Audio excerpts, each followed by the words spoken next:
చేయండి.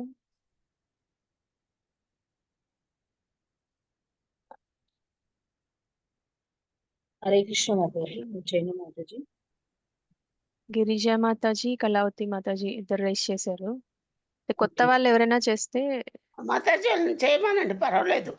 ఎవరైనా కొత్త వాళ్ళు ఇంతకు ముందు చేయని వాళ్ళు ఎవరైనా ఉంటే చేయండి. లేదంటే గిరిజా మాతాజీ ముందు రైస్ చేశారు కాబట్టి మాతాజీకి అవకాశం ఇద్దాం.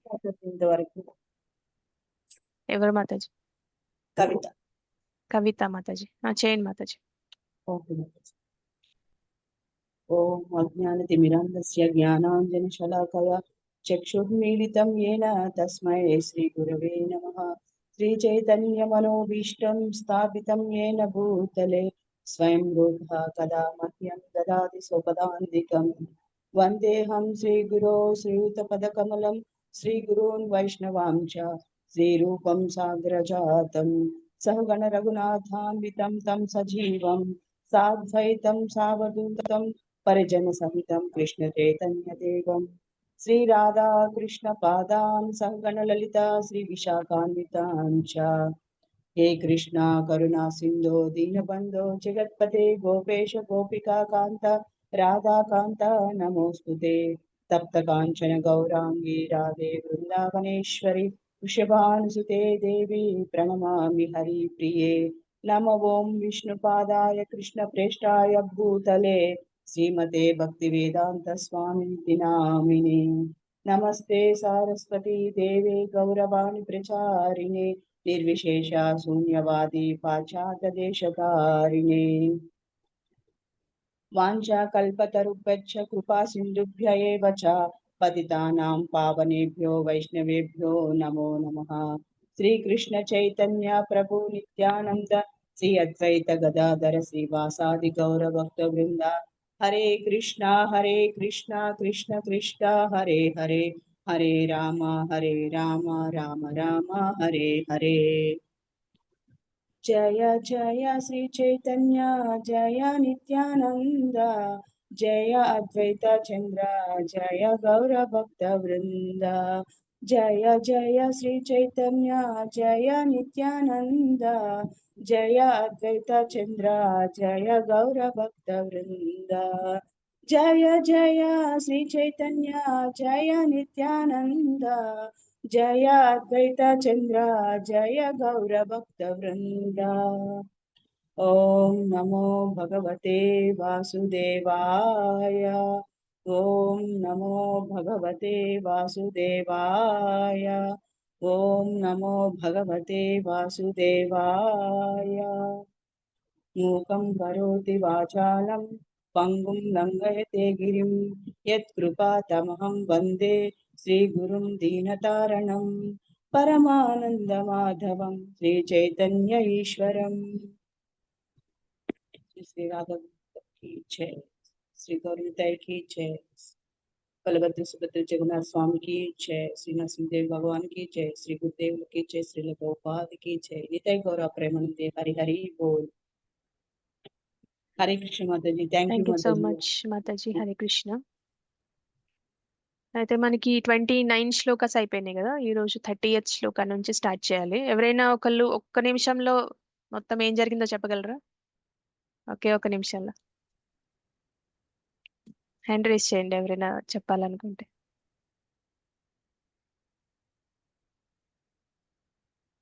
గిరిజా మాతాజీ చెప్పండి మాతాజీ, ఒకే ఒక నిమిషం.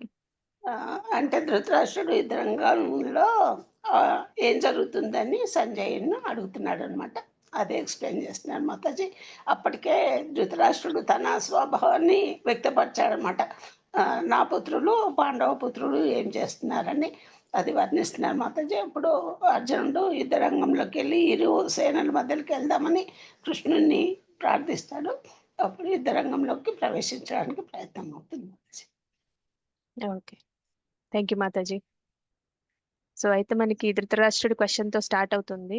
సంజయుడిని అడుగుతాడు, సంజయుడు చెప్తూ ఉంటాడు. ఇంకా దుర్యోధనుడు వాళ్ళ సైడ్ ఎవరున్నారు, వీళ్ళ సైడ్ ఎవరున్నారు అని పోల్చి చూస్తూ ఉంటాడు. సైన్యంలో ఎవరెవరు వచ్చారు, ఎంత గొప్ప యోధులు ఉన్నారని చెప్తూ ఉంటాడు. తర్వాత శంఖం ఊదుతారు. ఆ శంఖనాదానికి ఆ, భూమి ఆకాశం రెండు దద్దరిల్లుతాయి. తర్వాత ఆ, అర్జునుడు ఆ, అర్జునుడు కూడా వెళ్ళి కృష్ణుని అడుగుతాడు, ఆ, సైన్యం మధ్యలోకి తీసుకెళ్ళండి, నేను ఎవరెవరు వచ్చారో చూస్తానని. అర్జునుడు అడిగిన దానికి కృష్ణుడు ఆయన సైన్యం మధ్యలోకి తీసుకెళ్తారు. తీసుకెళ్ళిన తర్వాత ఆయన వాళ్ళ బంధువుల్ని, వాళ్ళ తండ్రుల్ని, వాళ్ళ తాతల్ని అందరినీ చూసి ఆయన దిగ్భ్రాంతికి లోనవుతారు. తర్వాత ఆయన ఏం చేస్తున్నారు అనేది చూద్దాం. అయితే 26వ శ్లోకంలో వాళ్ళందరినీ చూస్తారు కదా, ఎవరెవరు వచ్చారు అనేది చూస్తారు. అంటే వాళ్ళ తండ్రులు, అంటే తండ్రి సమానులైన భూరీశ్వరుడు, ఇంకా గ్రాండ్ ఫాదర్స్, తాతలు అంటే భీష్ముడు, సోమదత్తుడు ఇలాంటి వాళ్ళు, ఇంకా గురువుగారులు అంటే ద్రోణాచార్యుడు, కృపాచార్యుడు వీళ్ళందరూ వస్తారు. ఇంకా ఆయన అంకుల్స్ అంటే వీళ్ళు మామలు ఉంటారు కదా, శల్య, శకుని ఇలాంటి వాళ్ళు వస్తారు. ఇంకా బ్రదర్స్ ఎవరున్నారు, దుర్యోధనుడు, వికర్ణ, మిగతా అందరూ చాలా మంది, దుర్యోధనుడి సోదరులు చాలా మంది ఉంటారు. ఇంకా కొడుకు లాంటి వాళ్ళు లక్ష్మణ్ కుమారుడు, ఇంకా వీళ్ళందరూ ఉంటారు. ఇంకా గ్రాండ్ సన్స్ అంటే మనవాళ్ళు కూడా ఉంటారు అనమాట, లక్ష్మణ్ కుమారుడు కొడుకులు మిగతా వాళ్ళు కూడా ఉంటారు. అయితే ఫ్రెండ్స్ ఉంటారు కదా, అశ్వత్థామ కూడా ఆయనతో పాటే ఆయన విల్లు విద్యను నేర్చుకుంటాడు, ఆయన కూడా వస్తాడు. ఇంకా రెండు వైపులా చూస్తారనమాట, ఆయన ఎవరెవరు వీళ్ళ వైపు ఉన్నారు, ఎవరెవరు వాళ్ళ వైపు ఉన్నారు అన్ని చూస్తారు. ఇంకా ద్రుపదుడు, ఇంకా ఆయన వెల్ విషర్స్ ఎవరైతే ఉంటారో కృతవర్మ ఇలాంటి వాళ్ళందరినీ చూస్తారనమాట. అంటే ఇలా 10 రకాల వాళ్ళని చెప్తారనమాట. పితృన్, పితామహ, ఆచార్య, మాతులాన్, భాత్రాన్, పుత్రాన్, పౌత్రాన్, ఇంకా చాలా మంది ఒక 10 టైప్స్ ఆఫ్ పీపుల్ వచ్చారని చెప్తారు అనమాట. ఒక 10 రకాల మంది వచ్చారని చెప్తూ ఉంటారు. సో వాళ్ళందరినీ చూసి ఆయన భావోద్వేగానికి లోనవుతారనమాట, ఎమోషనల్ అయిపోతారనమాట. సో అని అనుకుంటారు, వీళ్ళందరినీ నేను చంపాలా అని ఆయనకి మైండ్ లో దయ అనే ఈ కంపాషన్ అనేది ఒకటి వచ్చేస్తుంది అనమాట ఆయనకి. అయితే ఈ చంపడం అనేది, హింసించడం అనేది ప్రతిసారి తప్పే అంటారు. అన్ని సందర్భాల్లో కాదు మాతాజీ. అన్ని ఓసారి సందర్భాల్లో కాదు. రక్షించుకోవడానికి కూడా చంపడం అది ధర్మము. ఆ. అన్యాయంగా మాత్రం ఒకరిని హింసించడము అంటే తప్పు మాతాజీ.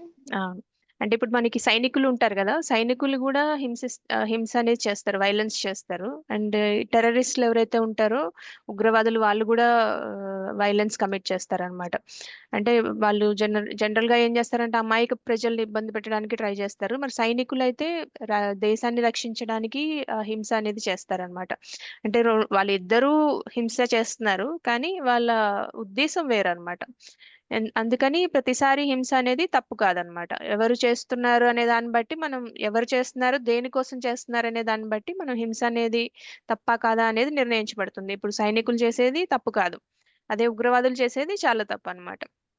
సో అలా అలా చెప్తుంటారు, హింస అనేది ప్రతిసారి తప్పు కాదు.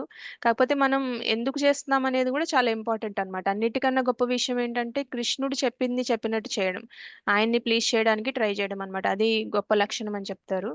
అయితే కొన్నిసార్లు హింసాత్మకంగా ఉండాల్సి వస్తే మనం చేయాలంట. ముఖ్యంగా క్షత్రియులకి ఇది చాలా అవసరం అన్నమాట. అర్జునుడు లాంటి క్షత్రియులకైతే చాలా అవసరము. అంటే మామూలుగా మనం ఇంకో ఎగ్జాంపుల్ తీసుకుంటే పేరెంట్స్ ఉంటారు, వాళ్ళ పిల్లల్ని చాలా ప్రేమిస్తారు. కానీ వాళ్ళు ఒక్కొక్కసారి వాళ్ళు తప్పు పని చేసినప్పుడు వాళ్ళు శిక్షిస్తారు కదా. శిక్షించటం అనేది అక్కడ వైలెన్సే, కానీ అది తప్పు కాదనమాట. ఎందుకంటే వాళ్ళ మంచి కోసమే చేస్తున్నారు కాబట్టి అది తప్పు కాదనమాట. సో ఇక్కడ అర్జున ఎందుకు అంత కన్ఫ్యూజ్ అయ్యారు, ఆయనకి ఎందుకు అంత భౌతికమైన ఎమోషన్స్ వచ్చినాయి, మెటీరియల్ ఎమోషన్స్ ఎందుకు వచ్చినాయి, అంత భావోద్వేగానికి ఎందుకు లోనయ్యారు అని మనం అనే క్వశ్చన్ రావచ్చు మనకి. కానీ కృష్ణుడు అది చేస్తున్నారు అనేది కూడా మనం అర్థం చేసుకోవాలన్నమాట. అర్జున జనరల్ గా కన్ఫ్యూజ్ అవ్వరు, ఆయన పర్సనల్ అసోసియేట్ కదా కృష్ణుడికి, వ్యక్తిగత సహచరుడు కదా ఆయన. ఆయన కోసమే వచ్చారు, ఈ అవతారంలో ఆయనకి సహాయం చేయడానికి కోసమే వచ్చారనమాట కృష్ణుడికి. సో అర్జునుడు ఆ కన్ఫ్యూజన్ అవ్వడానికి కారణం, ఆయన డ్యూటీ ఆయన చేయలేకపోవడానికి కారణం, కృష్ణుడు అర్జునుడికి ఈ భగవద్గీత అనే జ్ఞానాన్ని ప్రసాదించడం కోసమే అలా జరుగుతుంది అనమాట. సో భగవద్గీత ఆయనకి చెప్పడం వల్ల ఆయనకి కన్ఫ్యూజన్ నుంచి క్లారిటీ వస్తుంది అనమాట, స్పష్టత వస్తుంది ఆయన కన్ఫ్యూజన్ లో నుంచి. సో లేకపోతే అర్జున కన్ఫ్యూజ్ అవ్వకపోతే ఈ భగవద్గీత అనేది చెప్పాల్సిన అవసరం ఉండేది కాదు కదా. అందుకని అర్జునుడు అలా గందరగోళంలో దిగ్భ్రాంతికి లోనైనప్పుడు భౌతికమైన భావోద్వేగాలతో ఎలా మునిగిపోగలడని మనం అనుకోవచ్చు. అది ఎందుకంటే ఆయన కృష్ణ అలా చేశారు కాబట్టి, ఆయన కన్ఫ్యూజన్ క్రియేట్ చేస్తారు కాబట్టి అలా అవుతారు. లేకపోతే అర్జునుడికి అంత కన్ఫ్యూజ్ అవ్వాల్సిన అవసరం లేదు అనేది మనం తెలుసుకోవచ్చు దీని నుంచి. కానీ కృష్ణ ఎందుకు అర్జునాని కన్ఫ్యూజన్లో వేసాడని కూడా మనం చెప్పుకున్నాం. ఆయన ద్వారా మనకందరికీ భగవద్గీత చెప్పాలనే ఉద్దేశం అన్నమాట ఆయనకి. కృష్ణుడు 3 కారణాలకి అవతరిస్తారు కదా: దుష్ట శిక్షణ, శిష్ట రక్షణ, ధర్మ సంస్థాపన. ఈ 3 జరగడం కోసం అర్జునుడిని ఒక పనిముట్టులాగా, సాధనంలాగా వాడుకుంటారనమాట. సో అందుకని ఆయనకి ఆ కన్ఫ్యూజన్ వస్తది. ఆ కన్ఫ్యూజన్‌లో ఆయన 4 కారణాలు చెప్తారు. ఆయన ఎందుకు యుద్ధం చేయరు అనే దానికి 4 కారణాలు చెప్తారు. ఫస్ట్‌దేంటంటే కరుణ అనేది ఒక కారణం అన్నమాట. ఎందుకంటే ఎటువైపు చూసినా ఆయనకి బంధువులే కనిపిస్తారనమాట. అది ఒక కారణము. ముందు దిగ్భ్రాంతికి లోనవుతారు. అంటే బివిల్డర్ అవుతారు. తర్వాత ఈ 4 రీజన్స్ చెప్తారనమాట. నేను యుద్ధం చేయను అని చెప్తారనమాట కృష్ణుడికి. ఎందుకు చేయను అనే దానికి కారణాలు చెప్తారనమాట. ఫస్ట్ కారణం ఏంటంటే కరుణ అనే దాని వల్ల నేను చేయనని చెప్తారు. ఇంకా తర్వాతదేంటంటే ఇంత ఇలా రిలేటివ్స్‌ని చంపేసి, బంధువులందరిని చంపేసి నాకొచ్చే ఆనందం ఏముంటుంది? నాకే ఆనందం రాదు దానివల్ల అనేది ఇంకోటి చెప్తారు. ఇంకోటేంటంటే ఇది చేయడం అంటే సొంత రిలేటివ్స్‌ని, తండ్రుల్ని, తాతల్ని, కొడుకుల్ని, మనవల్ని వీళ్ళందరినీ చంపడం వల్ల నాకు పాపం అంటుకుంటుందని చెప్తారనమాట. ఆ పాప కార్యక్రమాలకి నుంచి తాలూకా వచ్చే సిన్ఫుల్ రియాక్షన్స్ ఉంటాయి కదా! ప్రతిచర్యలు ఏవైతే ఉంటాయో వాటి వల్ల భయం వేస్తదనమాట ఆయనకి. ఫియర్‌ఫుల్ ఆఫ్ సిన్ఫుల్ రియాక్షన్స్ అంటారు. అది మూడో కారణం.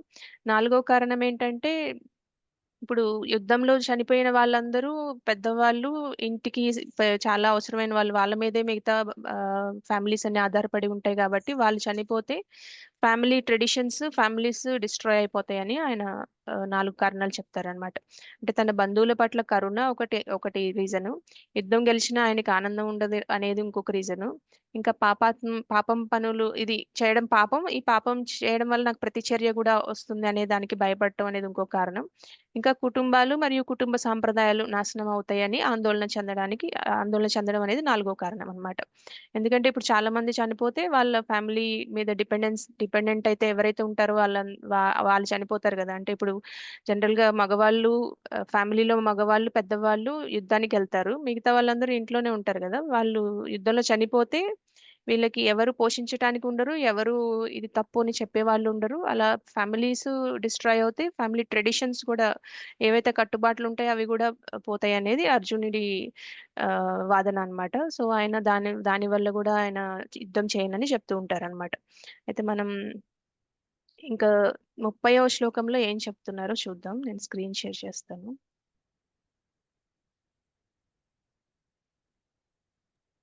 హరే కృష్ణ మాతాజీ, దండవత్ ప్రణామం. హరే కృష్ణ ప్రభుజీ, దండవత్ ప్రణామం.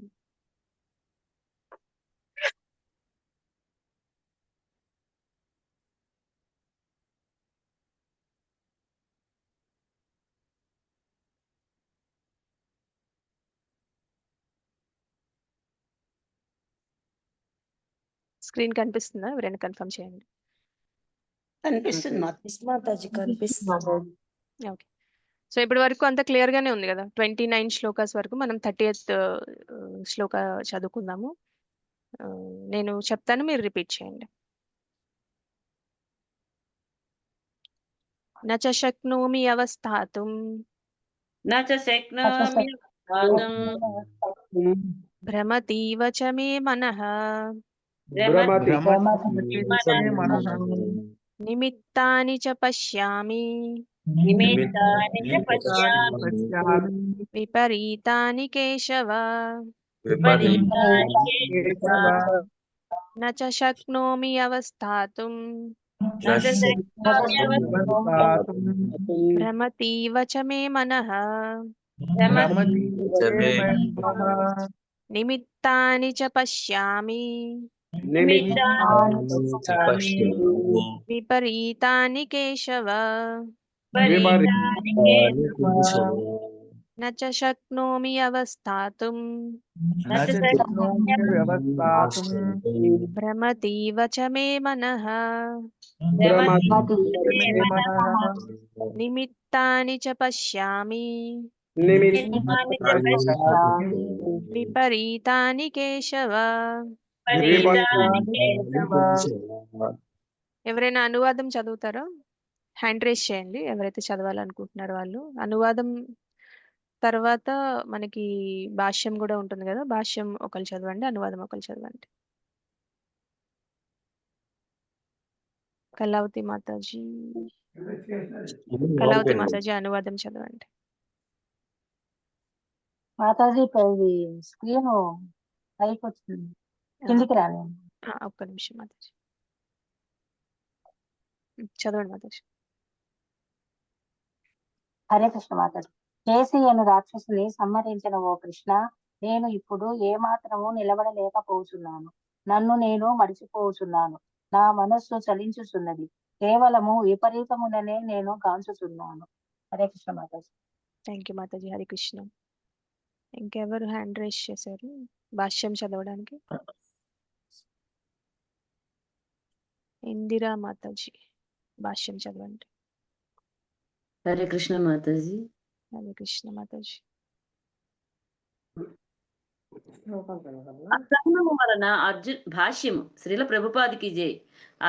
అసహనము వలన అర్జునుడు యుద్ధ రంగమును నిలబడలేకపోవచుండెను. అంతేకాకుండా ఈ మనోదుర్బలతచే అతడు తనను తానే విస్మరించుచుండెను. భౌతిక విషయముల పట్ల అధిక ఆసక్తి మానవుని అట్టి భ్రాంతి పూరితమైన జీవన స్థితి యందుంచును. భయం ద్వితీయాభినివేశత స్యాత్ అన భాగవతం 11.2.37. అనగా భౌతిక బంధ పరిస్థితుల చేత అధికముగా ప్రభావితులైన వారి యందు అట్టి భయము మరియు మానసిక అస్థిరత కలుగుచుండును. అర్జునుడు యుద్ధ రంగమున బాధాకరములైన విపరీత పరిస్థితులనే దర్శింపసాగను. శత్రువులపై విజయము సాధించినను అతడు ఆనందము అనుభవింపజాలడు. ఇక్కడ నిమిత్తాని విపరీతాని అను పదములు ప్రాధాన్యతను కలిగి ఉన్నవి. మానవుడు తన తలంపులలో నిరాశయే గోచరించినప్పుడు నేనిక్కడ ఎందుకున్నాను అని తలచును. సాధారణముగా ప్రతి ఒక్కరూ తన యందు తన హితమునందు ఆసక్తిని కలిగియుండును. పరమాత్మ యందు ఎవ్వరును ఆసక్తిని కలిగి ఉండరు. ఇక్కడ శ్రీకృష్ణుని సంకల్పముచే అర్జునుడు తన నిజ స్వార్థగతి విషయమున అజ్ఞానమును ప్రదర్శించుచున్నాడు. ప్రతి ఒక్కరి స్వార్థగతి విష్ణువు లేదా శ్రీకృష్ణు యందే గలదు. బద్ధజీవుడు ఈ విషయమును స్మరించుట చేతనే భౌతిక క్లేశములను అనుభవించును. యుద్ధరంగమునందు లభించే విజయము తనకు దుఃఖ కారణమే కాగలదని అర్జునుడు భావించును. థ్యాంక్ యూ మాతాజీ. హరే కృష్ణ. ధన్యవాద ప్రణామం. థ్యాంక్ యూ మాతాజీ. హరి కృష్ణ. అయితే అర్జునుడు ఏం చెప్తున్నాడు ఇక్కడ అంటే మనకి 28వ శ్లోకంలో ఏం చెప్పారు? అర్జున వాళ్ళ ఫ్రెండ్స్ ని రిలేటివ్స్ ని వాళ్ళు ఫైటింగ్ స్పిరిట్ తో వస్తున్నారు, వాళ్ళని చూస్తే నాకు కాళ్ళు చేతులు వణుకుతున్నాయి, గొంతు తడారిపోతుంది, ఇంకా నా బాడీ షివర్ అవుతుంది, ఇంకా నా వెంట్రుకలు నిక్కబడుచుకుంటున్నాయి అని చెప్పారు కదా. సో ఇంకా గాంధీవం కూడా స్లిప్ అయిపోతుంది నా చేతి నుంచి. గాంధీవం అనే ఆయుధం ఉంటుంది కదా ఆయన దగ్గర, అది కూడా స్లిప్ అయిపోతుంది నా చేతిలో నుంచి, నేను పట్టుకోలేకపోతున్నాను, నా స్కిన్ బర్న్ అయిపోతుంది, నా చర్మం బాగా మండిపోతుంది, ఇవన్నీ చెప్పారు. ఇంకా ఇంకా ఈ శ్లోకంలో ఏం చెప్తున్నారంటే నేను ఇక్కడ నుంచోలేకపోతున్నానని చెప్తున్నారు అనమాట. నా చశక్నోమి అవస్థాతుం అంటున్నారు, నేను ఇక్కడ నిలబడలేకపోతున్నానని చెప్తున్నారు. భ్రమతీవ చమే మనః అని చెప్తున్నారు, అంటే నన్ను నేను మర్చిపోతున్నారు, నా మైండ్ రీల్ అయిపోతుందని చెప్తున్నారు అనమాట. సో నిమిత్తాని చ పశ్యామి విపరీతాని కేశవ, అంటే విపరీతాని అంటే మిస్ఫార్చ్యూన్, నాకు అంత దురదృష్టమే కనిపిస్తుంది అని చెప్తున్నారు అనమాట కృష్ణుడికి. అయితే కృష్ణుడు జనరల్ గా గాంధీవం ఎందుకు పడిపోతుందని చెప్తున్నారు, గాంధీవం కూడా పట్టుకోలేకపోతున్నాను నేను అంటే ఆయన భౌతికంగా బలం లేక కాదనమాట, మైండ్ ఆయన ఈ దిగ్భ్రాంతికి లోనవడం వల్ల, ఇంద్రియాలు కంట్రోల్లో లేకపోవడం వల్ల అవి జరుగుతున్నాయని మనం అనుకోవచ్చు. అయితే ఒకసారి ఇంద్రుడికి కూడా అలానే జరుగుతుందంట.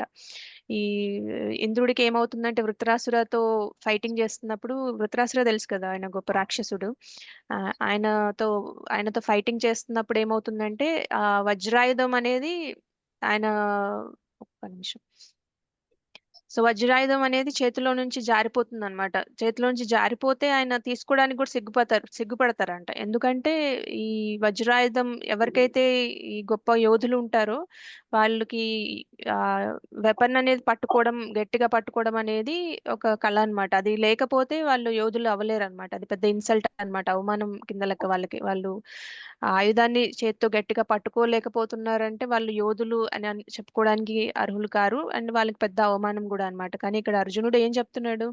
అర్జునుడు క్లియర్ గా చెప్తున్నాడు అనమాట, నేను గాంధీవాన్ని పట్టుకోలేకపోతున్నాను, నా చేతిలోంచి స్లిప్ అయిపోతుంది అని. ఎందుకంటే ఆయనకి టూ మచ్ ఆఫ్ ఎమోషన్స్ ఉన్నాయి అనమాట. ఇప్పుడు అంత భావోద్వేగానికి లోన్ అయ్యారనమాట. అందుకని ఆయనకి భౌతికంగా బలం లేక కాదు, ఎమోషనల్ గా స్ట్రెంగ్త్ లేదనమాట ఆయనకి. ఎమోషనల్ గా బలం లేదు ఆయనకి. ఎందుకంటే ఇలాంటి ఈ బాగా ఎమోషనల్ అయిపోతారు కదా, కరుణ అనే దాని మీద ఆయన కరుణ అనేది ఎక్కువ వచ్చేస్తుంది. సో దానివల్ల ఆయన వీక్ అయిపోతారు అనమాట.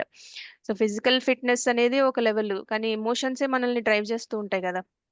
చాలాసార్లు మీకు కూడా అనిపించిందా ఎప్పుడైనా మనకి మైండ్ లో సరిగా లేదంటే మనకి చేసే పనుల మీద ఇంపాక్ట్ కనిపిస్తూ ఉంటుంది, అవునా కదా? ఎస్ మాతాజీ. సో అందుకనే శారీరక దృఢత్వం అనేది ఒకటి, కానీ మన భావోద్వేగాలు మనల్ని ఎక్కువ నడిపిస్తాయి అన్నమాట. అంటే మనం చేసే పనులన్నీ మన భావోద్వేగ స్థితిపై ఆధారపడి ఉంటాయి అన్నమాట. ఎవరైనా చాలా ఆనందంగా ఉన్నా, చాలా విచారంగా ఉన్నా, అంటే చాలా సంతోషంగా ఉన్నా, చాలా విచారంగా ఉన్నా, రెండు రకాలుగా ఉన్నా సరే పని చేయలేరు అనమాట. ఇప్పుడు ఎవరికైనా ఒక గొప్ప విజయం వస్తది, వాళ్ళు ఆ విజయాన్ని సరిగ్గా తీసుకోలేకపోయారు అనుకోండి, బ్యాలెన్స్ చేయలేకపోయారు అనుకోండి ఆనందాన్ని, వాళ్ళు చేసే పనులు డిఫరెంట్ గా ఉంటాయి. వాళ్ళు చాలా ప్రౌడ్ గా ఫీల్ అవ్వడం కానీ, లేకపోతే ఏదంటే అది మాట్లాడటం కానీ, పక్కన వాళ్ళని తక్కువ చేయడం కానీ, ఇలాంటివి చేస్తూ ఉంటారు కదా.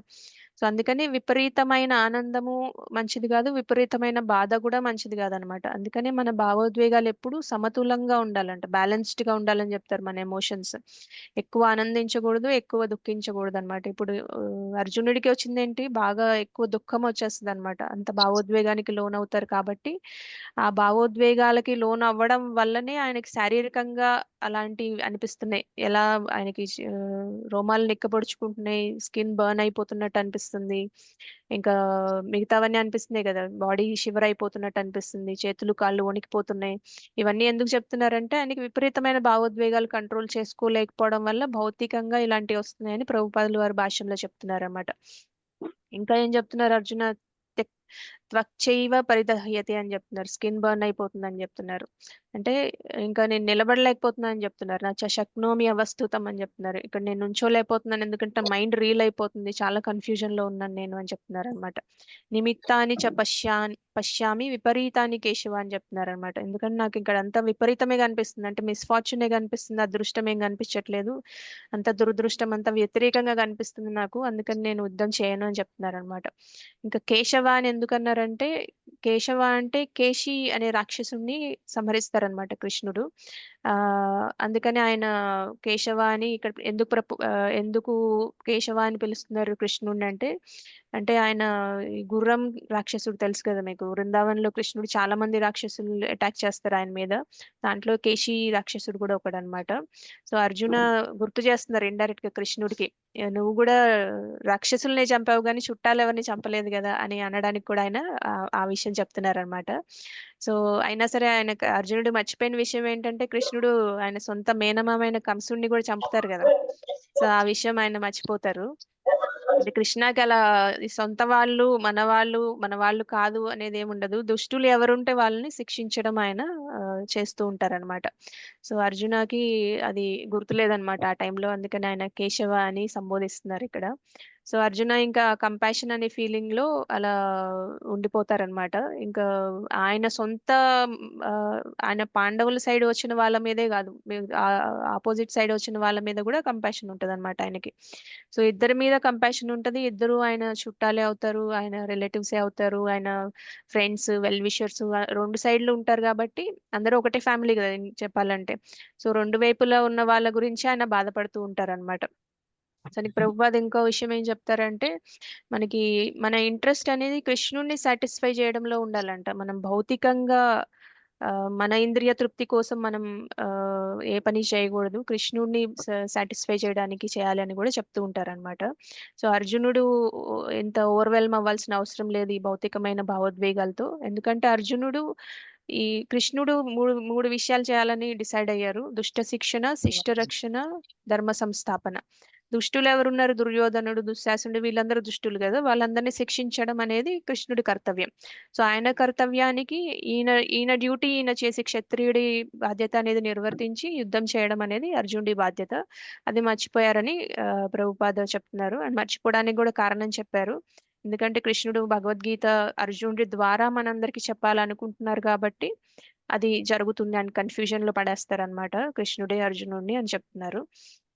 సో నెక్స్ట్ శ్లోకంలో ఏం చెప్తున్నారో చూద్దాం. అంటే ఇప్పుడు మనకి ఎక్సెసివ్ అటాచ్మెంట్ అనేది ఉండకూడదు అనమాట. ఏది ఎక్కువగా ఉండకూడదు అనేది కూడా మనం ఇక్కడ నేర్చుకోవచ్చు. సో భావోద్వేగాలు ఎక్కువగా ఏది ఉండకూడదు, సమతుల్యంగా ఉండాలి. ఇంకా ఈ దిగ్భ్రాంతి రావడానికి కారణం, ఈ బివిల్డర్ అవ్వడానికి అర్జునుడు కారణం భౌతికమైన ఈ అటాచ్మెంట్ వల్ల అన్నమాట. అంటే వాళ్ళ చుట్టాలు, అంటే ఈ ఈ జన్మలో ఆయనకి సంబంధించిన వాళ్ళే కదా వాళ్ళ చుట్టాలు, వాళ్ళ రిలేటివ్స్, వాళ్ళ ఫ్రెండ్స్. అంటే ఆయన స్వార్థంగా ఆలోచించారన్నమాట. సెల్ఫ్ ఇంట్రెస్ట్, నా బంధువులు అనే విషయం ఆయన ఆలోచించారు. సో అలా ఆలోచించాల్సిన అవసరం లేదని చెప్తున్నారనమాట. సో ఇంకా నెక్స్ట్ శ్లోకంలో ఏం చెప్తున్నారో చూద్దాము. నేను స్క్రీన్ షేర్ చేస్తాను.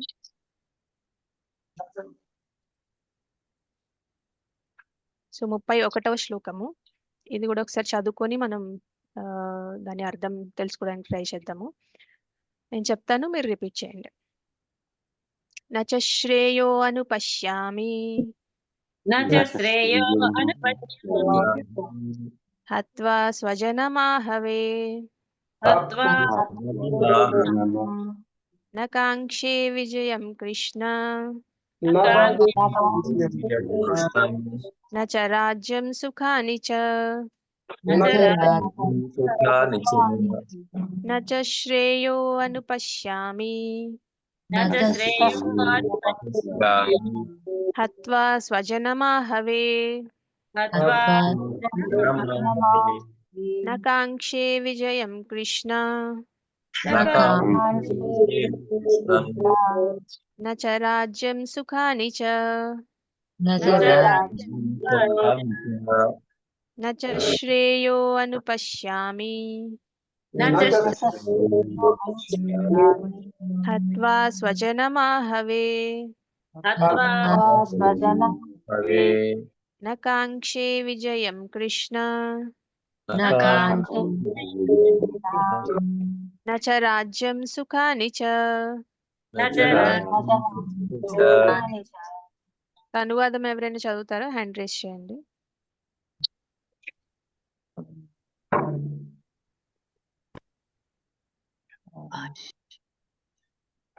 గిరిజా మాతాజీ చదవండి.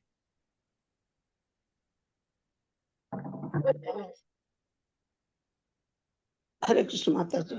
హరే కృష్ణ. ప్రియమైన ఓ కృష్ణ, ఈ యుద్ధం నందు నా స్వజనులను చంపుట ద్వారా ఏ విధంగా శ్రేయస్సు కలగగలదో నేను గాంచలేకున్నాను. తదనంతరము విషయంను గాని, రాజ్యంను గాని, సుఖంను గాని నేను వాంఛింపలేకున్నాను. హరే కృష్ణ మాతాజీ. ధన్యవాదాలు మాతాజీ. థ్యాంక్ యూ మాతాజీ. హరే కృష్ణ.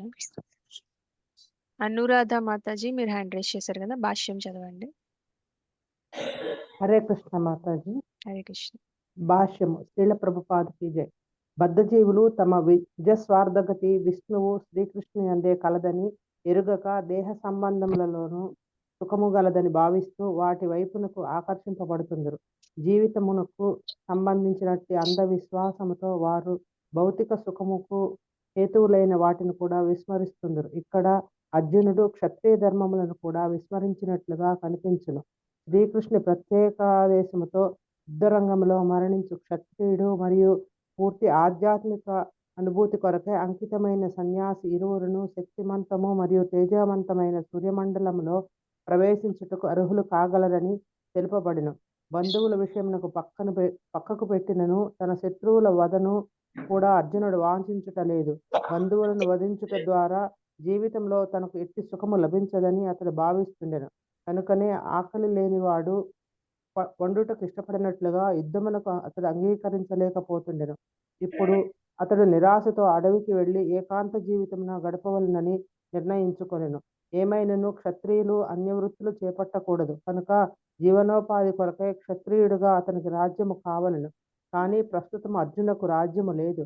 బంధువులతోనూ సోదరులతోనూ తనకు ఇష్టము లేకున్నను యుద్ధము చేసి పితృదత్తమైన రాజ్యమును తిరిగి సాధించుకొనుటయే అర్జునకు గల ఏకైక అవకాశం. కానీ అతడు అట్లు చేయుటను కూడా వాంఛించుటలేదు. కనుక అడవికి వెళ్లి నిరాశతో కూడిన ఏకాంత జీవితమును గడుపుటయే తనకు తగునని అతడు భావించెను. హరే కృష్ణ మాతాజీ. థ్యాంక్ యూ మాతాజీ. హరే కృష్ణ. సో అర్జునుడు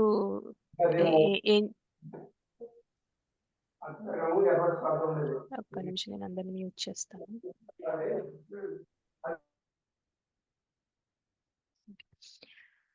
సో అర్జునుడు ఇక్కడ ఏం చెప్తున్నారంటే నచ శ్రేయో అనుపశ్యామి అంటున్నారు.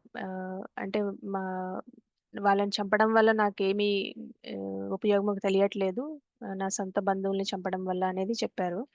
సో అంటే సెకండ్ రీజన్ చెప్తున్నారు అనమాట ఇక్కడ. నాకు ఈ ఈ ఎంజాయ్మెంట్ ఏముండదు, వీళ్ళందరినీ చంపి నాకు రాజ్యం వచ్చినా సరే నాకు అంత ఎంజాయ్మెంట్ ఉండదని చెప్తున్నారు అనమాట. సో ఈ యుద్ధంలో నా సొంత బంధువుల్ని చంపడం వల్ల నాకేం జరుగుతుందో నాకు తెలియట్లేదు కృష్ణ. నేను ఈ ఈ నేను ఈ విక్టరీ అవసరం లేదు, నాకు ఈ విజయం అవసరం లేదు, నాకు ఈ రాజ్యం అవసరం లేదు, ఈ రాజ్యం వచ్చినా కూడా నాకు ఆనందం ఉండదని చెప్తున్నారు అనమాట. సో అంటే ఆయనకి ఒక విధంగా చెప్పాలంటే ఆయన డిటాచ్మెంట్ లో కూడా ఉన్నారని మనం చెప్పుకోవచ్చు. ఎందుకంటే ఆయన రాజ్యం వద్దు అని అంటున్నారు కదా, రాజ్యం వద్దు, కావాలంటే నేను ఆ వీధిలో అడుక్కునైనా బతుకుతానని, కానీ నాకు ఇలా వీళ్ళందరినీ చంపడం నాకు ఇష్టం లేదు అని చెప్తున్నారు అనమాట. సో ఎలా అయితే ఎవరైతే ప్రభుపాదుల వారు చెప్తున్నారో, ఎవరికైతే తినడం ఇష్టం ఉండదో వాళ్ళు వండుకోరు కదా, అలానే ఆయనకి రాజ్యం ఇష్టం లేదు కాబట్టి ఆయన నేను ఫైట్ చేయను అని చెప్తున్నారు, యుద్ధం చేయను అని చెప్తున్నారు. ఇంకో రీజన్ ఏం చెప్తున్నారంటే అర్జునుడు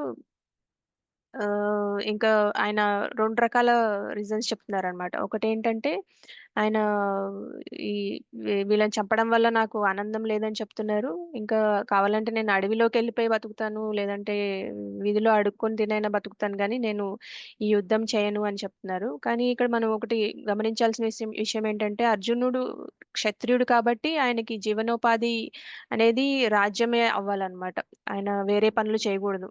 అంటే చాలా సార్లు ప్రభుపాదుల వారు చెప్తూ ఉంటారనమాట, మీకు మీ మీ బాధ్యత ఏదైతే ఉందో అది కరెక్ట్ గా చేయకపోయినా పర్వాలేదు, అది చేయండి, పక్కన వాళ్ళ వృత్తులు తీసుకోవద్దని చెప్తూ ఉంటారనమాట.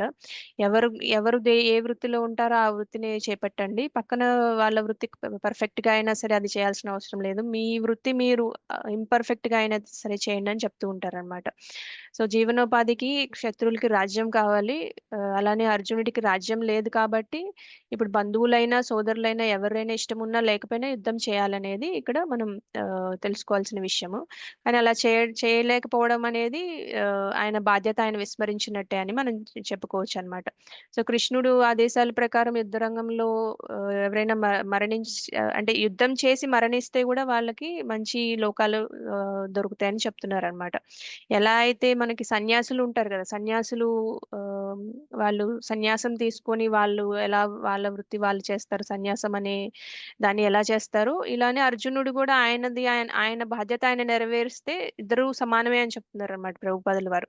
ఎలా అయితే సన్యాసి తన జీవితాన్ని గడుపుతాడో అలానే మన వృత్తిలో మనం పర్ఫెక్ట్ గా భగవంతుడి సేవ కోసం చేస్తే గనుక వాళ్ళిద్దరికీ సమానమైన ఫలితం వస్తుందని చెప్తున్నారు అనమాట ఇక్కడ. సో మనం అది తెలుసుకోవాలి. సో ఇంకా నెక్స్ట్ శ్లోకాలు ఏం చెప్తున్నారో చూద్దాం, నేను మళ్ళీ స్క్రీన్ షేర్ చేస్తాను.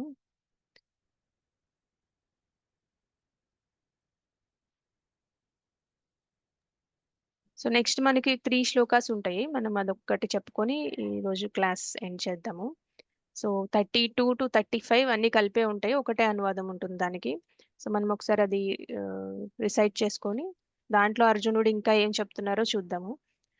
కిం నో రాజ్యేన గోవింద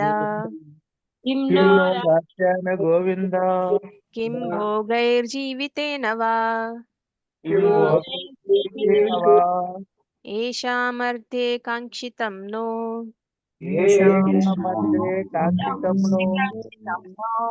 రాజ్యం భోగా సుఖాని చ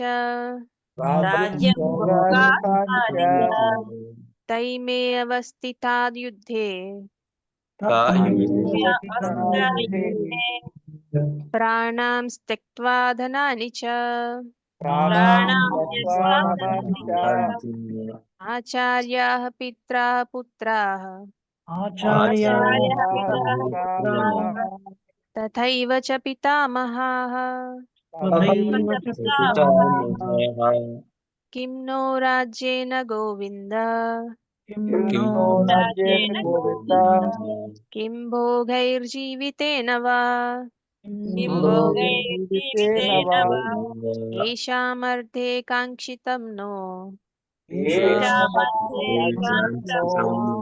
రాజ్యం భోగా సుఖాని చ. తైమే అవస్థితా యుద్ధే అయుద్ధే ప్రాణాం త్యక్త్వా ధనాని చ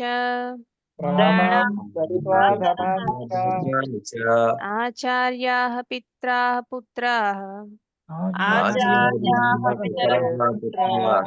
తథైవ చ పితామహాః. ఎవరైనా అనువాదం చదవండి. ఎవరైతే చదువుతారో వాళ్ళు హ్యాండ్ రేస్ చేయండి. సుగుణాథ్ రెడ్డి ప్రభుజీ, మీరు ఇందాక హ్యాండ్ రేస్ చేశారు కదా, అనువాదం చదువుతారా? హరే కృష్ణ మాతాజీ. హరే కృష్ణ ప్రభు, చదవండి. ఓ గోవింద, మేమెవరి కొరకు రాజ్యమును సుఖమును చివరకు జీవనమునకు కూడా కోరుచున్నాము, వారందరూ ఈ యుద్ధరంగమున సన్నద్ధులై నిలిచి ఉండగా ఆ రాజ్యాదుల వలన మాకేమి ప్రయోజనము? ఓ మధుసూదన, గురువులు, తండ్రులు, పుత్రులు, తాతలు, మేనమామలు, మామలు, మనవములు, భావమరుదులు, ఇంకను ఇతర బంధువులందరూ తమ ప్రాణాలను మరియు సంపదలను విడుచుటకు సంసిద్ధులై నా ఎదుట నిలబడి ఉండగా వారు నన్ను చంపగోరినను నేనెందులకు వారిని చంపగోరవలను? ఓ జనార్దన, కేవలం ఈ భూలోక రాజ్యము మటుంచి ముల్లోక రాజ్యాధిపత్యము నాకైనను నేను వారితో యుద్ధము చేయుటకు సిద్ధముగా లేను. ధృతరాష్ట్రుని పుత్రులను చంపుట వలన మేమెట్టి ఆనందమును పొందగలము. Thank you Prabhuji. హరి కృష్ణ. ఎవరైనా భాష్యం చదువుతారా?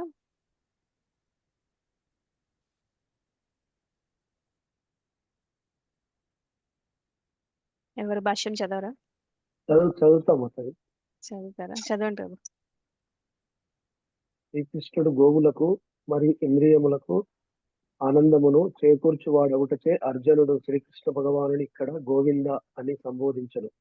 ఈ ప్రత్యేక పద ప్రయోగం ద్వారా అర్జునుడు ఏది తన ఇంద్రియములను ఉత్సాహపరచుకోగలదో శ్రీకృష్ణుడు ఎరగవలెనని సూచిస్తున్నాడు. కానీ గోవిందుడు మన ఇంద్రియములను తృప్తిపరచుకున్నట్టు కొరకే నిర్దేశింపబడలేదు.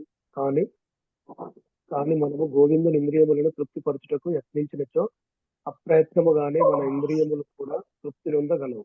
ప్రపంచమునందు ప్రతి మానవుడు భౌతికముగా తన ఇంద్రియములను సంతృప్తి పరచుకునవలెనని, ఇట్టి తృప్తిని భగవానుడు సమకూర్చవలెనని వాంఛించును. కానీ భగవానుడు జీవుల అర్హతలను అనుసరించే వారికి ఇంద్రియ తృప్తిని కలుగజేయడు. అంతేకాని భగవానుడు కోరిన దానంతటిని ప్రసాదింపడు. కానీ ఏ మానవుడైనను అట్టు కాకుండా భిన్న మార్గమును చేపట్టినప్పుడు, అనగా తన ఇంద్రియ తృప్తిని కోరకుండా గోవిందుని ఇంద్రియములను సంతృప్తి పరచ యత్నించినప్పుడు గోవిందుని కృపచే జీవుల సమస్త కోరికలు తృప్తి నొందును. అర్జునులకు తన జాతి మరియు కుటుంబ సభ్యుల ఎడగల దృఢమైన ప్రేమకు వారిపై అతనికి గల సహజ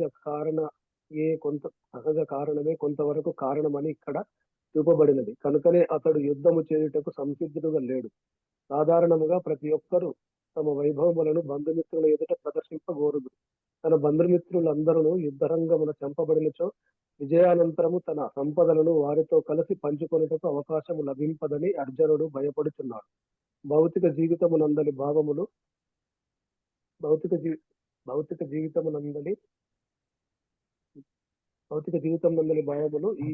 ఈ విధముగానే పరిగణింపబడుతున్నది. కానీ ఆధ్యాత్మిక జీవితము దీనికి పూర్తిగా భిన్నమైనది. భక్తుడు ఎల్లప్పుడూ భగవానుని కోరికలను సంతృప్తి పరచదలచను. కనుక భక్తుడు భగవానుడు అనుమతిస్తే భగవత్ సేవ కొరకు అన్ని రకాల సంపదలను గ్రహింపవచ్చును. భగవానుడు అనుమతించనిచో ఆ భక్తుడు చిల్లి గవ్వైనను గ్రహింపరాదు. అర్జునుడు తన బంధువులను చంపగోరలేదు. వారిని చంపవలసియే వచ్చినచో శ్రీకృష్ణుడే స్వయముగా వారిని సంహరించవలెనని అతడు వాంఛించను. ఇక్కడ ప్రభు ఇంకా వెంకటేష్ ప్రభు చదువుతారు మిగతాది. తను కూడా హ్యాండ్ రేస్ చేశారు. థ్యాంక్ యూ ప్రభు. హరే కృష్ణ. వెంకటేష్ ప్రభు చదవండి ఇక్కడ నుంచి చదవండి ప్రభు. ఈ సందర్భమున యుద్ధరంగమునకు రాకముందే శ్రీకృష్ణుడు వారందరినీ చంపి ఉండెననియు మరియు తాను శ్రీకృష్ణుని సాధనం మాత్రమే. ఇక్కడ నుంచి చదవండి ప్రభు.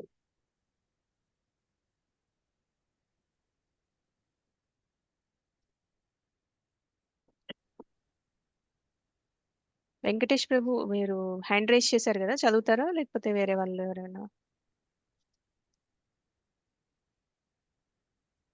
ఓకే, మీ ఎవరైనా ఇంకొకరు చదవండి ప్రభు. నేను చదువుతాను మాతాజీ. ఓకే, చదవండి ప్రభు. ఈ సందర్భమున యుద్ధరంగమునకు రాకముందే శ్రీకృష్ణుడు వారినందరినీ చంపి ఉండెను, మరియు తాను శ్రీకృష్ణుని సాధనము అంటే పనిముట్లు మాత్రమే కావలసి ఉన్నదని అర్జునుడు ఎరుగలేకున్నాడు. ఈ సత్యము రాబో అధ్యాయములందు వివరింపబడును. భగవానుని సహజ భక్తుడైన అర్జునుడు దుష్టులైన తన దాయాదులు మరియు సోదరుల పట్ల ప్రతీకారము చేయగోరలేదు, కానీ భగవానుడు వారందరూ చంపబడవలనని సంకల్పించెను. భగవద్భక్తుడు ఎన్నడూను దుష్టుని పట్ల ప్రతీకారము చేయగోరడు, కానీ భక్తుల ఏడ దుష్టులు చేయు దోషములను భగవానుడు ఏమాత్రము సహింపడు. భగవానుడు తన విషయమున ఎవరినైనాను క్షమింపవచ్చునేమో కానీ తన భక్తులకు హాని చేసిన వారినెవరిని క్షమింపడు. కనుకనే అర్జునుడు దుష్టులను క్షమింపగోరినను భగవానుడు సంహరింపవలననియే నిశ్చయించను. హరే కృష్ణ మాత. Thank you Prabhu. Hare Krishna. So అర్జునుడు ఇక్కడ గోవింద అని పిలుస్తున్నారు అనమాట. కిమ్నో రాజ్యేన గోవింద అంటున్నారు. గోవింద అని ఎందుకు చెప్తున్నారంటే, గోవింద అంటే గో అంటే ఇంద్రియాలు అనమాట, వింద అంటే ఆనందాన్ని ఇచ్చేవాడు గోవిందుడు. ఇంకొక అర్థం ఏంటంటే గో అంటే ఆవులు, ఆవులకి ఆనందాన్ని ఇచ్చేవాడు కూడా గోవిందుడు అని అర్థం అనమాట. అంటే ఇక్కడ ఎందుకు గోవింద అని అంటున్నారంటే, నువ్వు నా ఇంద్రియాలకు ఆనందం ఇవ్వాలి కానీ ఇలా నన్ను సంశయంలో ఎందుకు పడేశావు అని అనే అర్థంలో అర్జునుడు గోవింద అని పిలుస్తున్నాడు అనమాట. నాకు ఏది ఇష్టమో దయచేసి అది అర్థం చేసుకోండి కృష్ణ అని కూడా ఆయన చెప్తున్నారు అనమాట. నేను యుద్ధం చేయాలనుకోవట్లేదు, నాకు ఈ రాజ్యం ఐశ్వర్యం వల్ల ఏం ఉపయోగం లేదు, నాకు ఆనందం రాదు అని చెప్తున్నారు అనమాట. నాకు ఇంద్రియాలకు ఆనందం రానప్పుడు నేను ఎందుకు చేయాలి, నా ఇంద్రియ ఆనందం నువ్వు ఎందుకు ఇవ్వట్లేదు అని కూడా ఇండైరెక్ట్ గా అర్జునుడు అడుగుతున్నారు అనమాట. సో ఎవరి కోసం నేను ఈ రాజ్యభోగాన్ని ఎందుకు తీసుకోవాలి బంధువులే లేనప్పుడు? అంటే మనకి ఇప్పుడు జనరల్ గా బంధువులతో మన ఆనందాన్ని పంచుకోవడానికి, మనకి ఏదైనా రాజ్యం వచ్చినా లేదంటే ఏదైనా ఆనందం వచ్చినా ఏదైనా విజయం వచ్చినా బంధువులు ఉండాలి కదా వాళ్ళతో పంచుకోవడానికి. సో వాళ్ళే లేనప్పుడు నాకు ఈ ఆనందం ఎందుకు అని అడుగుతున్నారు అనమాట అర్జునుడు. అంటే జనరల్ గా మనకి ఇప్పుడు ఏ సంపద ఉన్నా, కారు ఉన్నా, బంగ్లా ఉన్నా, భవనం ఉన్నా, ఏదున్నా సరే మనం అవన్నీ బంధువులతో పంచుకోవాలని, బంధువులతో ఎంజాయ్ చేయాలని అనుకుంటాం కదా. సో ఇప్పుడు మనం ఏదైనా పార్టీకి వెళ్ళాం అనుకోండి, అందమైన దుస్తులు ధరిస్తాం కదా, ఎందుకంటే మన బంధువులకు చూపించడానికే కదా అవన్నీ. ఇతరులకు చూపించలేని ఐశ్వర్యం వల్ల ఉపయోగం ఏంటి అనేది కూడా అర్జునుడి ప్రశ్న అన్నమాట. సో బంధువులు మరణిస్తే నేను నా సంపదని ఎవరికి చూపిస్తాను, ఎవరితో పంచుకుంటాను, ఎవరితో ఆనందిస్తాను అనేది ఒక విషయం. ఇంకొక విషయం ఏంటంటే బంధువుల కోసమే నేను ఇవన్నీ చేస్తాను కాబట్టి వాళ్ళు లేనప్పుడు నేను ఈ రాజ్యాన్ని ఏం చేసుకోవాలి అనేది కూడా ఇంకో విషయం అన్నమాట. దానివల్ల ఏం ఉపయోగం ఉండదు, ఎందుకంటే నా గురువులు, తండ్రులు, కొడుకులు, ఇంత గొప్ప వ్యక్తులు వీళ్ళందరూ లేకుండా నేను యుద్ధంలో గెలిచినా కూడా నేను ఆనందించలేను అనేది రెండవ కారణం కూడా చెప్పుకున్నాం కదా. నాకు ఈ ఆనందం ఉండదు ఈ రాజ్యం వల్ల అనేది రెండవ కారణం చెప్పారు కదా. ఒకటి కంపాషన్, కరుణ, రెండోది ఆనందం ఉండదని. ఈ శ్లోకంలో అది క్లియర్ గా చెప్తున్నారు అనమాట అర్జునుడు.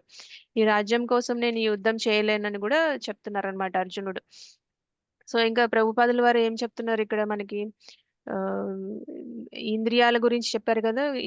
నా ఇంద్రియాలకి నువ్వు ఆనందాన్ని ఇవ్వాలి అని ఆలోచిస్తాం, మన స్వార్థంగా ఆలోచిస్తామంట. మన ఇంద్రియ తృప్తి కోసం భగవంతుడు అన్ని సమకూర్చాలని అనుకుంటామంట. కానీ మనం ఆయన ఇంద్రియాలని తృప్తిపరచడానికి, ఆయన సంకల్పాన్ని మనం నెరవేర్చడానికి చేస్తే మన ఇంద్రియాలు ఆటోమేటిక్ గా సంతృప్తి చెందుతాయని మనం అర్థం చేసుకోలేకపోతామని కూడా ప్రభుపాద చెప్తున్నారు. సో కానీ భగవంతుడు ఏది అడిగితే అది ప్రసాదించడు. వాళ్ళ కర్మ ఫలితాన్ని బట్టి వాళ్ళు ఎంతవరకు వాళ్ళకి ఎంతవరకు డిజర్వింగ్ ఉంటుందో అంతవరకే ఇస్తారు అనేది కూడా మనం ఇక్కడ గమనించవచ్చు. ప్రభుపాదుల వారు అది క్లియర్ గా చెప్తున్నారు. సో మన కర్మ ఫలితాన్ని బట్టి మనం ఏది అడిగితే అది భగవంతుడు ఇవ్వరు. మన ఖాతాలో, మన పుణ్యం ఖాతాలో ఉంటేనే ఆయన ప్రసాదిస్తారంట. మామూలుగా అయితే మనకి భగవంతుడు మనకి జనరల్ గా మనకి ఏది మంచిదో అది ఇస్తారనమాట. కానీ మనం ఒక్కొక్కసారి పిల్లలు మనం ఏది మంచిదో అది ఇచ్చినా సరే నాకు ఇదే కావాలి అని అడుగుతారు కదా, అట్లా మనం అడుగుతాం అనమాట భగవంతుడు నాకు ఇదే కావాలి అని. అయితే మన ఖాతాలో మన పుణ్యం ఖాతా, పాపం ఖాతా రెండు ఉంటాయి అనమాట. మనం పుణ్య ఖాతాలో డిపాజిట్లు ఉంటే గనక ఖచ్చితంగా మనం అడిగింది మనకి మంచిదైనా కాకపోయినా మనం అడుగుతున్నాం కాబట్టి ఇస్తారంట. అదే చెప్తున్నారు ప్రభుపాదుల వారు కూడా, మీకు మనకి ఎంతవరకు మన కర్మ ఫలితాలను బట్టి మనకి ఎంతవరకు ఉంటుందో అంతవరకే ఇస్తారంట. అన్ని మనం అడిగినవన్నీ ఇవ్వరు. కానీ మనం అడగకపోతే మనకి ఏది మంచిదో అది ఇస్తారు. మనం అడిగితే మన ఖాతాలో ఉంటే ఇస్తారనమాట. మనం అడగకపోతే మనకి మంచిదైందే ఇస్తారు. మనం ఎలా పిల్లలకి మంచి చేస్తామో అట్లనే భగవంతుడు మనకి ఏది మంచిదో అదే చేస్తారు. అందుకని మనం జనరల్ గా ఏది అడగకుండా ఉంటే మనకి మంచిది. లేదు మనకి ఇది కావాల్సిందే అని అడిగితే మాత్రం మన ఖాతాలో ఉంటే గనుక ఖచ్చితంగా ఇస్తారనమాట. సో అదొకటి మనం ఇక్కడ నేర్చుకోవచ్చు. అయితే బంధుమిత్రుల్ని చంపడం వల్ల నాకు ఇదంతా వద్దు, నాకు ఇంద్రియం అంటే ఆయన బంధువులతో ఆనందాన్ని పంచుకోవాలనుకోవడం కూడా ఇంద్రియ భోగమే కదా. ఆ ఇంద్రియ భోగం ఆ, అనేది రాదు నాకు అనే స్వార్థంతో కూడా ఆలోచిస్తున్నారని ఒక విధంగా మనం ఆలోచించవచ్చు ఇక్కడ అర్జునుడు. ఇంకొక విధంగా ఏంటంటే ఆయనకి డిటాచ్మెంట్ అనేది వైష్ణవ లక్షణం అన్నమాట. డిటాచ్ అవుతున్నారు ఆయన. అంటే ఆయన వీటన్నిటి మీద కాంక్షించట్లేదు అనమాట. నాకు రాజ్యం వద్దు, ఈ విజయం వద్దు, నాకు ఇవేమీ వద్దు, బంధువులు లేకపోవడం వల్ల నేను ఇవన్నీ ఆనందించలేను కాబట్టి నాకు ఇవన్నీ వద్దు, నేను కావాలంటే అడవిలోకి వెళ్ళి బతుకుతానని కూడా చెప్తున్నారు. అంటే అది వైష్ణవ లక్షణం అన్నమాట. డిటాచ్మెంట్, ఆయన దేని మీద ఆసక్తి లేకపోవడం, రాజ్యం మీద ఆసక్తి లేకపోవడం, భోగాల మీద ఆసక్తి లేకపోవడం అనేది కూడా మనం ఒకటి గమనించవచ్చు ఇక్కడ అర్జునుడు చెప్పే దాంట్లో. సో అయితే కానీ భగవంతుడు ఆ, ఎందుకు చంపాలనుకుంటున్నారు? ఎందుకంటే దుష్టుల్ని శిక్షించడానికే చంపాలని అనుకుంటున్నారు కదా. దుష్టుల్ని ఖచ్చితంగా ఆయన ఏదన్నా అంటే భక్తులకి ఏదైనా హాని కలిగిస్తే కృష్ణకు అస్సలు నచ్చదన్నమాట. ఖచ్చితంగా వాళ్ళని శిక్షిస్తాడు అనేది కూడా మనం ఇక్కడ ప్రభుపాదులు వారు చెప్తున్నారు అనమాట. భక్తుల ఎడల దుష్టులు చే దోషములు భగవానుడు ఏమాత్రం సహించరు అని చెప్తున్నారు అనమాట. అంటే భక్తులకి హాని కలిగించారంటే అర్జునుడు ఈ పాండవులకి హాని కలిగించారు కాబట్టి దుర్యోధనుడు, దుశ్శాసనుడు, ఇంకా ద్రౌపదిని అవమానించారు, ఇంకా చాలా అలాంటి చెడు కార్యక్రమాలు చాలా చేశారు కాబట్టి ఆయన సహించడు అనమాట. భక్తుల్ని అలా చేయడం వల్ల ఆయనకి అస్సలు నచ్చదు. సో ఆయన ఖచ్చితంగా శిక్షిస్తారు. మిగతా వాళ్ళు ఎవరినైనా క్షమిస్తారేమో కానీ భక్తులకి చేస్తే మాత్రం ఖచ్చితంగా క్షమించరు అనేది ప్రభుపాదులు వారు చెప్తున్నారు. అందుకని ఈ అర్జునుడు క్షమించాలనుకున్నా కృష్ణుడు ఒప్పుకోడు. కృష్ణుడు ఆల్రెడీ వాళ్ళని చంపేశారు అనేది మనం ముందు ముందు శ్లోకాల్లో కూడా చెప్తారు. ఆల్రెడీ వాళ్ళని నేను చంపేశాను, నువ్వు నువ్వు చంపాల్సిన అవసరం లేదు, కానీ నువ్వు జస్ట్ నా చేతిలో ఇన్స్ట్రుమెంట్ మాత్రమే, సాధనం మాత్రమే అని చెప్తారనమాట అర్జునుడు. ఈ ముందు శ్లోకాల్లో ఉంటుంది. సో అయితే మనం ఈ రోజు ఇక్కడతో ఆపేద్దాము. 36వ శ్లోకం నుంచి రేపు కంటిన్యూ చేద్దాం.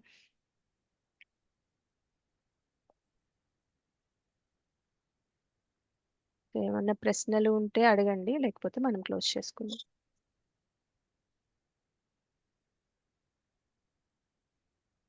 మాతాజీ ఇక్కడ కృష్ణుణ్ణి కేశవ గోవిందాన్ని అతను స్తుతించడం ఒకటి. అర్జునుడు అంటే అతడు బలహీనుడు కాదు, మంచి శక్తివంతుడే, క్షత్రియుడు. కానీ అతడు అంతా నా బంధువులు, నా వాళ్ళు, తాతలు, తండ్రులు, మనవాళ్ళు, మేనమామలు అందరూ ఉన్నారు కాబట్టి నా బంధువు మిత్రులను చంపుకోవడం వల్ల మీరు ఇప్పుడు చెప్పినట్టు మన వాళ్ళే లేనప్పుడు మనం అక్కడ బతికి లాభం ఏంటి? మనం అక్కడ ఆ రాజ్యాన్ని ఎలా సుఖించగలం, ఎలా భోగించగలం అని అర్జునుడు అనుకున్నాడని మీరు చక్కగా వర్ణించారు మాతాజీ. ధన్యవాదాలు. చాలా చక్కగా వర్ణిస్తున్నారు మాతాజీ. ప్రతిదీ కూడా అంటే ఒక చిన్న పిల్లలకు అర్థమయ్యే విధంగా బాగుంది మాతాజీ. మీ వర్ణన బాగుంది, చాలా బాగా చెప్తున్నారు మాతాజీ. Thank you Mataji. అంత ప్రభుపాదుల వారు రాసినట్టే మనం అర్థం చేసుకుంటున్నాము. Thank you so much Mataji. అంటే మీరు చెప్పడం మేము చెప్పుకోలేకపోతున్నాము. నాకు కొంచెం వచ్చిన వర్డ్స్తో నేను చెప్పగలిగాను మాతాజీ. ధన్యవాదాలు. కొందరు ప్రభుజీ మాతాజీ, చందన మాతాజీ అయితే భలే వర్ణిస్తారు మాతాజీ. నేను ప్రభుజీతోటి మాతాజీతో కూడా తను చెప్తా ఉంటే అరే మనకెందుకు ఈ ఆలోచన రాలేదు, ఈ వర్డ్ ఎందుకు తట్టలేదు అనిపిస్తుంది. చాలా బాగా వర్ణిస్తున్నారు మాతాజీ. మిగతా మాతాజీస్, ప్రభుజీస్ కూడా, వాళ్ళందరికీ కూడా ధన్యవాదాలు మాతాజీ. హరే కృష్ణ మాతాజీ. మాతాజీ వాళ్ళు మెర్సీ మాతాజీ ఆ క్లాసెస్ విని విని ఇంకా అదే ఆలోచనలో ఉంటానన్నమాట ఎక్కువ. ఇంకా అలా ఎలా చెప్పగలుగుతున్నాను అనేది కొంచెం చూసుకుంటాను, ఇంకా అలా చెప్తాను. ప్రభుజీ మాతాజీ వాళ్ళ మెర్సీ మాతాజీ నాకు కూడా. కానీ చక్కగా మాతాజీ నిన్ను అడిగిన మీ క్వశ్చన్స్ కానీ మీరు చెప్పేవి విధానం కానీ నాకు చాలా ముచ్చటేసింది. నిన్న మాతాజీ చెప్పిన క్లాస్ కను నేను చూసిన ఒక చిన్న షార్ట్ వీడియోకి బాగా కనెక్ట్ అయింది అనమాట. సో కొంచెం షేర్ చేసుకుందాం మాతాజీ తోటి, క్లాస్ లో కూడా అందరూ ఉంటారు కదా, మనం విన్నది చెప్దాము అనిపించి షేర్ చేశాను అనమాట. అది బాగా నచ్చి చెప్పాను మాతాజీ నిన్న. అది మంచి పద్ధతి కదా మాతాజీ. ఇట్లా మేము అడగలేదు, మేము చెప్పలేదు కూడా మీరు చెప్తా ఉంటే మాకు అర్థమైపోతుంది. ఇంతమంది మనసులో ఉంటుంది ఈ క్వశ్చన్, కానీ అందరం అడగలేము, కొందరు చెప్పగలరు. అందుకని మీకు ధన్యవాదాలు మాతాజీ. కరెక్ట్ గా చెప్పారు మాతాజీ. యాక్చువల్ గా అందరూ ఒకళ్ళు క్వశ్చన్ అడిగితే మిగతా అందరికీ ఆ సమాధానం దొరికిపోతుంది. అండ్ చందన మాతాజీ అంత చిన్న వయసులో కూడా అంత మంచిగా అర్థం చేసుకోగలుగుతున్నారు ఫిలాసఫీ అంటే అది గొప్ప విషయమే. మనం నిజంగానే అభినందించవచ్చు చందన మాతాజీని. ప్రకాష్ ప్రభు మీరు హ్యాండ్ రేస్ చేశారు. మీకు ఏమైనా ప్రశ్న ఉందా? హరే కృష్ణ మాతాజీ, దండవత్ హరే ప్రణామ్. కృష్ణ ప్రభు, ధన్యవాద ప్రణామం. మాతాజీ, ఇప్పుడు రిజిస్ట్రేషన్ చేసుకోవాలి, సర్టిఫికేట్స్ ఇస్తామని అన్నారు, అది ఎక్కడ చేసుకోవాలి? భగవద్గీత ప్రభు మీకు లింక్ ఇప్పుడు ఈ వస్తుంది. ప్రాసెస్ మీకు లింక్ వస్తుంది. అండ్ ప్రతి అధ్యాయం తర్వాత మనకి ఒక క్విజ్ కూడా ఉంటుంది. మనం ఒకసారి రివైజ్ చేసుకున్నట్టు ఉంటుంది. అంటే ఇప్పుడు మనం జనరల్ గా చదువుతూ ఉంటాము. ఇప్పుడు సడన్ గా వచ్చి మీరు ఏ అధ్యాయం చదువుతున్నారంటే మనకు గుర్తుంటుందా? అంటే ఇప్పుడు ఫస్ట్ అధ్యాయం ఎవరైనా పేరు చెప్తారా? అర్జున విషాద యోగం మాతాజీ. హరే కృష్ణ. చిన్న విషాద యోగం కరెక్ట్. అంటే మనకి భగవద్గీతలో ఎన్ని శ్లోకాలు ఉన్నాయి, ఈ కాంటెక్స్ట్ ఏంటి, అసలు ఎందుకు ఫస్ట్ చాప్టర్ వచ్చింది, ఇలాంటివన్నీ మనకి ఒక క్విజ్ లాగా పెట్టుకుందాము. సో దట్ మనకి అర్థమవుతుంది, మళ్ళీ రివిజన్ చేసుకున్నట్టు కూడా ఉంటుంది. సో ఇప్పుడు కొంతమందికి గుర్తుంటాయి, కొంతమందికి గుర్తుండవు. మీరు ఏం చేస్తారంటే ఈ శ్లోకాలు ఏ రోజుది ఆ రోజు మళ్ళీ ఒకసారి మీరు చదువుకోండి. ప్రభుపాదుల వారి భాష్యం చాలా క్లియర్ గా ఉంటుంది.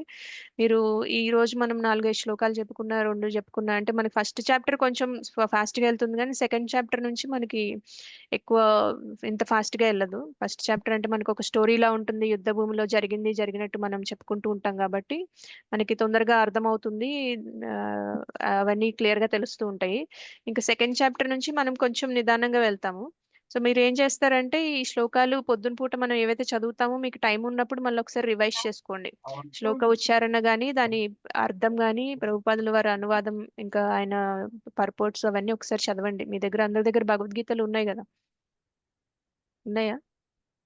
లేకపోతే మీరు తీసుకోండి. ఒకవేళ ఎవరి దగ్గరైనా లేకపోతే మీరు అనుష మాతాజీకి కానీ నాకు కానీ మెసేజ్ చేయండి. మీరు ఒకవేళ ఈ ఊర్లో లేకపోయినా కూడా మనకి దుర్గా మాతాజీ కూడా అలానే పంపించాము. అలా మీకు ఏమైనా వేరే ఊర్లో ఉన్నా సరే మేము భగవద్గీత అనేది కొరియర్ చేయడము ఏదో ఒక విధంగా పంపించడం జరుగుతుంది. సో భగవద్గీత అయితే చూసుకోండి. లేదంటే ఆన్లైన్ లో కూడా ఉంటుంది మనకి. మీకు ఆన్లైన్ కంఫర్టబుల్ అయితే కనుక వేదాబేస్ అని ఉంటుంది, దాంట్లో కూడా మీరు చూసుకోవచ్చు. కాకపోతే తెలుగు ఉండదు, అది ఇంగ్లీష్ లో ఉంటుంది. సో తెలుగు కావాలంటే మీరు ఒకవేళ మీ దగ్గర లేకపోయినట్టయితే మాకు చెప్పండి, మేము కొరియర్ చేస్తాము. లేదంటే మీరు నందనవనం దగ్గర కానీ అబిట్స్ దగ్గర కానీ తీసుకోవచ్చు. హరే కృష్ణ మాతాజీ, వేదాబేస్ లో తెలుగు కూడా ఆప్షన్ ఇస్తుంది మాతాజీ. అవును ఇస్తుంది, కానీ ట్రాన్స్లేషన్ కరెక్ట్ గా అవ్వదు మాతాజీ. ఒక్కొక్కసారి కొన్ని ఇంగ్లీష్ ఉండిపోతాయి అందుకని చెప్తున్నా. ట్రై చేయొచ్చు అది కూడా, అది కూడా ఒక్కొక్కసారి మనకి తెలుగులో కన్వర్షన్ అయినప్పుడు కొన్ని లైన్స్ ఇంకా అంత కరెక్ట్ గా రావట్లేదు. సో మెల్లగా వచ్చేస్తుంది. కాకపోతే మనకి బుక్ ఉంటే బుక్ లో చదువుకోవడం చాలా ఈజీగా ఉంటుందని చెప్తున్నాను. ఇప్పుడు అది లింక్ పెడతారా మాతాజీ ఇప్పుడు తర్వాత? రిజిస్ట్రేషన్ లింక్ వస్తుంది ప్రభు. మీరు వచ్చినప్పుడు మీరు దాంట్లో రిజిస్ట్రేషన్ చేసుకోండి. ఓకే ఎవరైతే మాతాజీ. చక్కగా రెగ్యులర్ గా అటెండ్ అవుతున్నారో వాళ్ళకి సర్టిఫికేట్ అనేది వస్తుంది. మీరు ఆ లింక్ వచ్చినప్పుడు రిజిస్టర్ చేయండి. Okay Mataji, thank you Mataji. Thank you ప్రభు. హరే కృష్ణ మాతాజీ. హరే కృష్ణ ప్రభు. హరే కృష్ణ మాతాజీ. థ్యాంక్ యూ మాతాజీ. హరే సార్ ప్రభుజీ, కృష్ణ మాతాజీ. మీకు ఏమైనా ప్రశ్న ఉందా మాతాజీ? ఉషారాణి మాతాజీ? లేదు మాతాజీ. ఓకే, థ్యాంక్ యూ మాతాజీ. పంచకల్పతరుభ్యశ్చ బాగా కృపా చెప్తున్నారు. సింధుభ్యో వచ పతితానం పావనేభ్యో వైష్ణవేభ్యో నమో నమః. అంతకోటి వైష్ణవ వృందకి జై, శ్రీల ప్రభుపాదకి జై. చెప్పండి మాతాజీ, ఏదో అంటున్నారు. హరే కృష్ణ చాలా మాతాజీ. బాగా చెప్తున్నారు, ధన్యవాదాలు మాతాజీ. థ్యాంక్ యూ మాతాజీ. హరే కృష్ణ.